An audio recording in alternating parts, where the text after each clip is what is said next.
He's got 19.8 million Instagram followers and a hit television show and everything else going on in his world. And we appreciate joining us here on the Rich Eisen Show.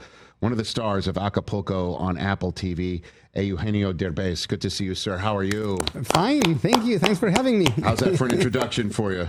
That's amazing. I mean, all is good in your neighborhood. Acapulco available again for streaming every Wednesday on Apple TV. You can check it out right here on Roku. All season 1 through 3 is available on Apple TV. The 4th and final season on the air. It's a fun show for you to do, obviously. It's a very fun show. And let me tell you, when we started with this idea, first of all, I wanted to portray Mexico in a different way. I was like tired and fed up with watching how the entire world, the only things that they see about Mexico is all this bad news and talking about murders and drug lords and narcos. And honestly, Mexico is more than that. So first of all, I wanted to portray Mexico in a different way. And I did a movie called How to Be a Latin Lover. And this is like the prequel. It's slightly based in the movie. So, and also, there aren't family friendly series. Right. Every time I have an 11-year-old, and every time I want to watch something with her, it's impossible because everything is about murders, kidnapping, blood, sex, whatever. Dystopia. Exactly. A lot going on there. And I grew up watching, The Love Boat, the Adam Family, Yes. all that stuff that was for the entire family. And I was like, we should start going back and start producing series that is for the entire family. And this is a feeling good, family-friendly series that you can watch with the entire family, and you're going to enjoy it, all of you. And it's about Acapulco, the golden era of Acapulco, because I don't know if you know this, but Acapulco was the place to go in the 80s, especially. All the Hollywood stars, the royalty all around the world used to go to Acapulco.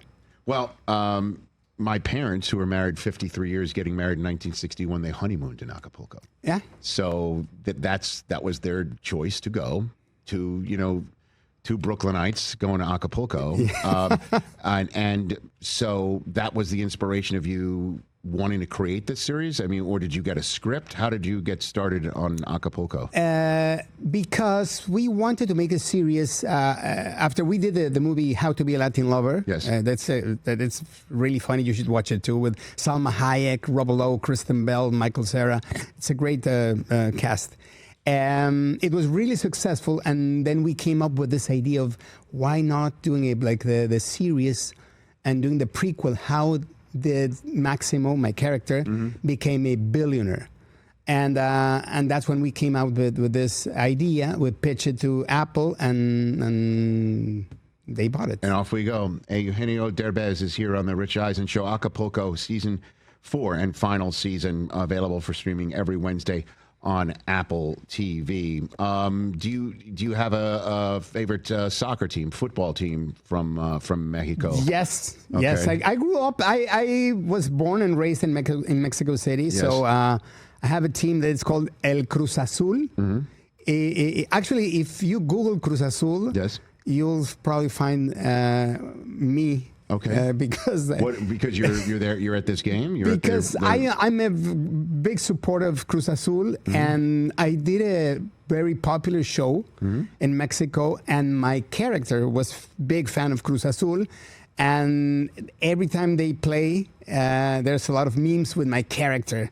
So I'm like this with Cruz Azul. That's great. Yeah. Fantastic. Did you ever try to play the sport yourself back in the day? I suck. Honestly, I love it. I love playing football. I love it. Right. And but I'm really bad. So you found acting instead. Yeah. Congratulations. That's worked out for you. Any other sport that you follow? Anything else? I love tennis. Well, paddle tennis. You know paddle tennis? like padel or Yeah, or, it's a new thing here, but it's a huge. It was invented in Mexico. Okay. And it's huge in Spain, Argentina, and many other countries. Yes, Susie and I we just came back from Spain, and people were playing it all over the place. Yeah, it's paddle tennis. Yeah. It's not pickleball. After you play paddle tennis, pickleball is like, are you kidding me? Are you? Because there's walls that you play the ball off Paddle of, right? tennis is amazing. If you can Google paddle tennis and see some clips, Yes. it's amazing. I love it. I built a court in my house in Mexico when I was living there because I loved it. And you play with the balls. It's like tennis, but with walls. So around. yeah, like the old racquetball meets pickleball meets tennis. Is what you're saying. Yeah, it's really fun. But you like tennis yourself. I like tennis. Okay. Yeah. Any specific player for tennis? Well, oh my God, I love all of them. They're great. Okay. Djokovic, Nadal, and lately, of course, Carlitos Alcaraz. Okay. So now here's where I'm going with this one. Oh, Why not? You just mentioned Alcaraz. yeah, true. Yeah, he's a great player. Oh my God. Am I missing something? No, you're not. Oh, you're about to hear it. You're about to hear it. Susie is already hiding her head in her hands. Are you a big fan of Carlitos? Big time. Oh. Big time. Good. I feel though, and again, This is so dumb. why is this dumb? This is so Well, dumb. after It's he not hears dumb it, at all. he might I agree. feel I could get a point off of Carlos Alcaraz. 1 point. You think? In the 24-hour play? One. like 24-hour demands, like playing. No, it doesn't have to be like a marathon. I would just say to In a him, normal- I challenge you to a best of 3, and I can get 1 point off of you. And just me even suggesting best of 3, I'm already in his head. All right. And then I step out there. He cannot lose a single point. And he won't lose a single point. Excuse me. This is so ridiculous. Excuse me. Don't you think a little pressure goes there? He can't double fault. He can't double fault once. And at 1 point, I could be able to just uncork a shot. Or, as Marty Fish, professional tennis player, once told me, if I hit him on the fly with a serve, the point is mine. Oh. Well, with all those rules, maybe you can win a point. Yeah. Thank you. Just being a Do very nice not, guest. do not encourage. Do not feed the bear. This is ridiculous. It's not ridiculous. What if I dinked my serve the entire time, and so he's now standing right on the edge of the box? That's a good strategy, probably. And the one shot I actually practice in advance is the shot where they hit him with the serve. I like that. I like that. See? It's a possibility. Thank you. It is a possibility. Yeah. You know? And when are you planning on doing this? Great question. I would pay for go to that game. Don't you think? Absolutely. Are you good at tennis? I guess. You would think so, right? Suze, you want to chime in here? So it depends on who he's playing. Exactly. You know what I mean? Like, I'm really good when I play with my friends. I'm terrible when I play with our 14-year-old. And I think this is something I'm going to make this happen. Okay, I'm great. going to reach out to the tennis gods and see if there's any kind Let's of do it. exhibition thing, because there's always something. There's always something. I know. Indian Wellesley or something like that. I just think there's no upside for him. I understand, but that's my opinion of Carlos Alcaraz. I see, I just see I see an opportunity. Absolutely. Thank you. And nobody can tell me I no. see an injury.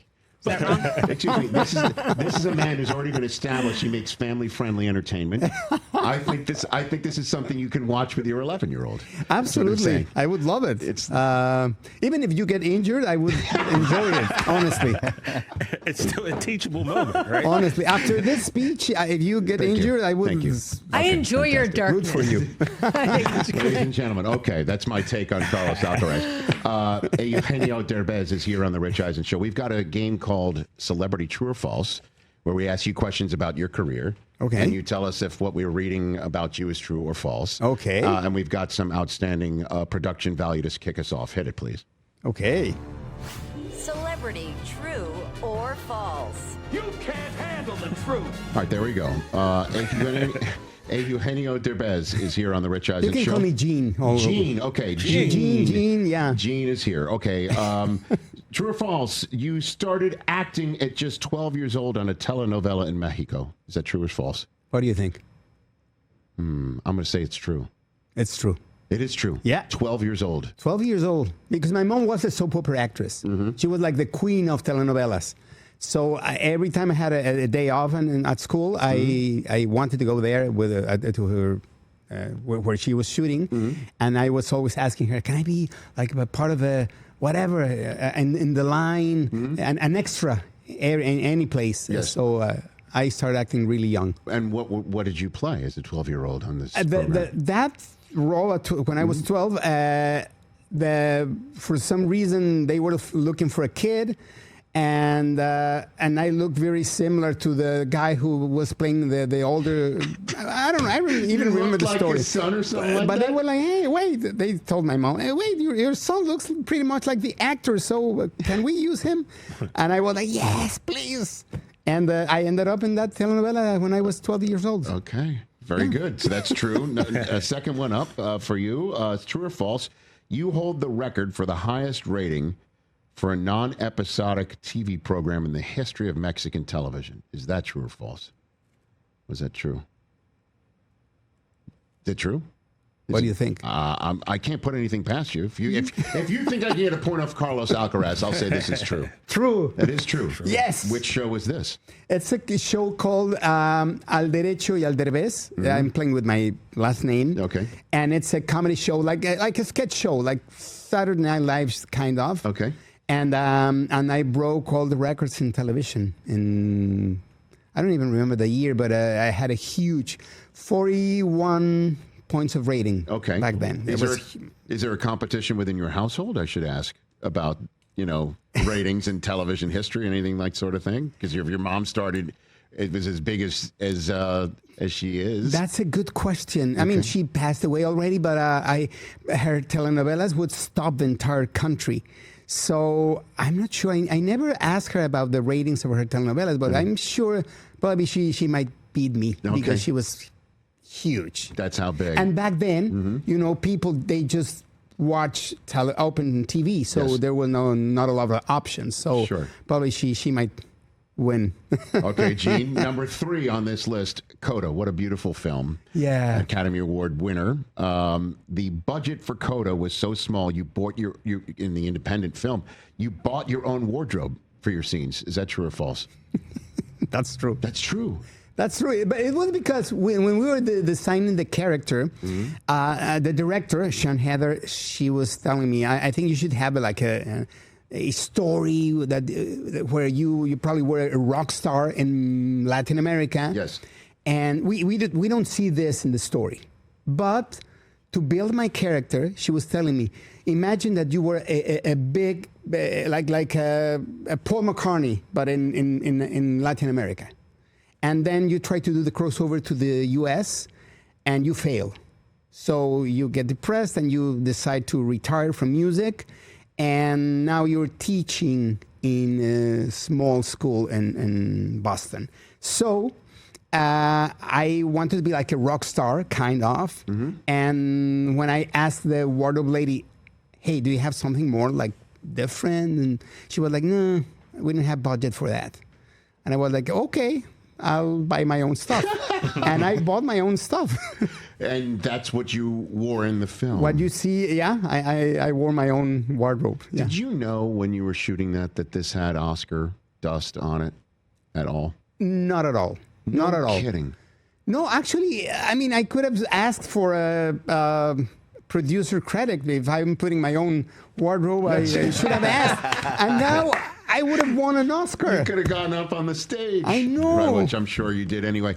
But I mean, what a beautiful night that must have been for you, right? It was amazing. I mean, we never expected to win because we were competing against a lot of big movies with big names. Leonardo DiCaprio, Jennifer Lawrence, Meryl Streep, Jared Leto, many big names that year especially.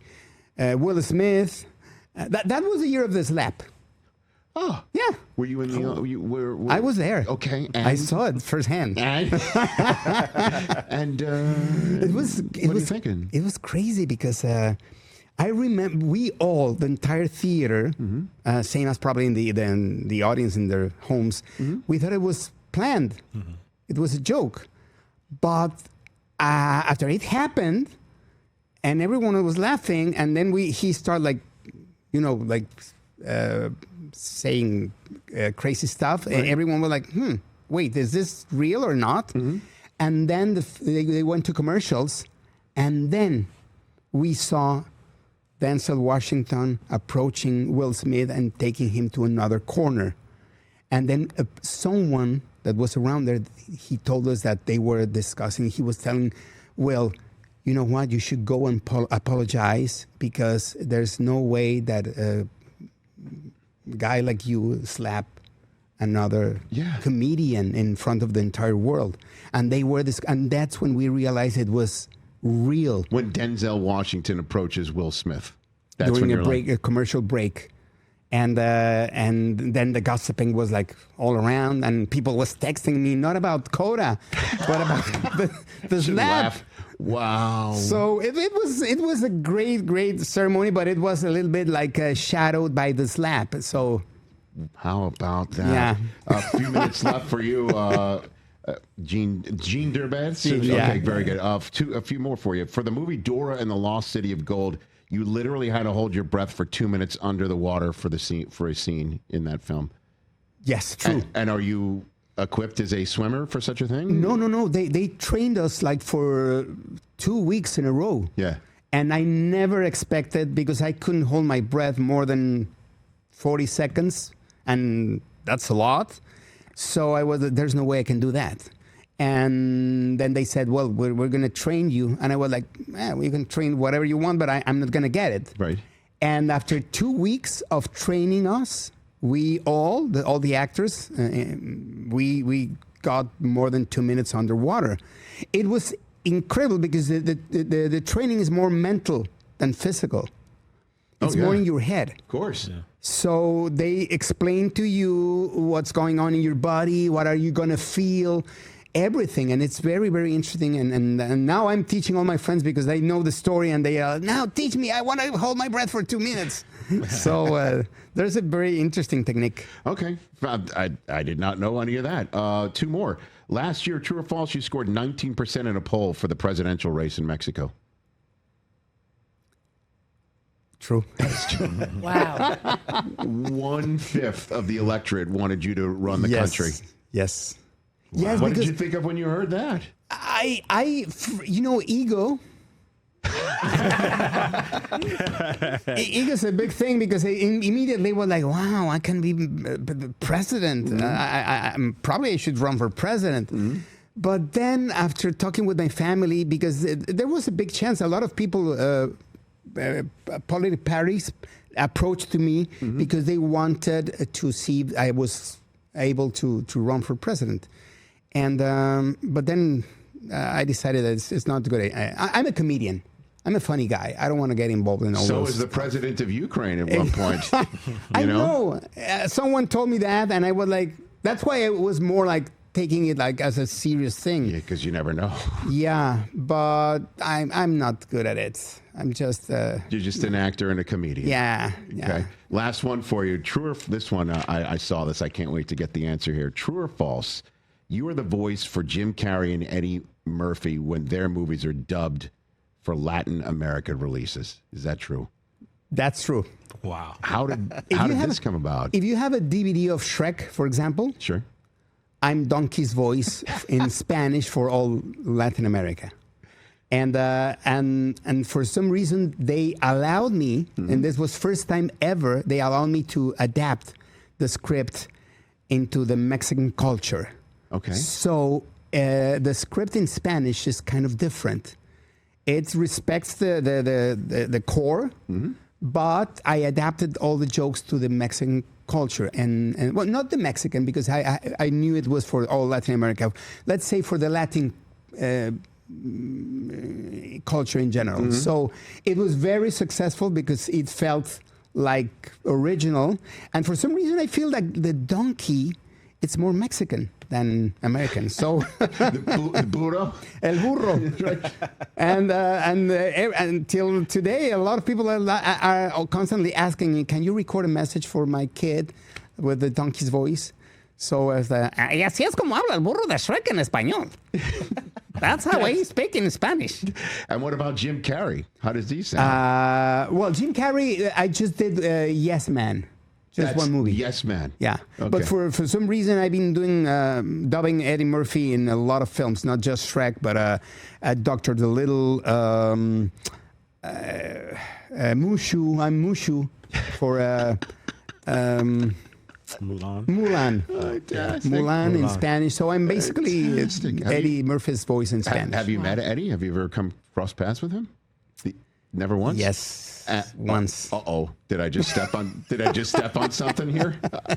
I don't know. I met him in Cannes. Okay. At Cannes, at the Cannes Film Festival in 2002 when we were launching Shrek 2. Okay. And he was there because he was Donkey's voice. And they brought the most important donkeys around the world. The Mexican donkey, the German donkey, the Russian donkey. The United Nation of Donkeys? Exactly. Okay. Sure. So I met him there, and I was like very excited. I was like, Mr. Murphy, I'm Eugenio Derbez. I think he was like, busy and worried or whatever. But I was like very excited. I was like, Mr. Murphy, I'm Eugenio Derbez. I'm basically you in Spanish. I've dubbed Mulan, Dr. Dolittle, Shrek, everything. So I'm basically you in Spanish. And he was like,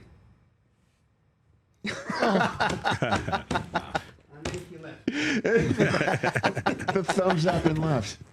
That's it. That's my story with Eddie Murphy. But he's a nice guy. Okay. At least he didn't slap you.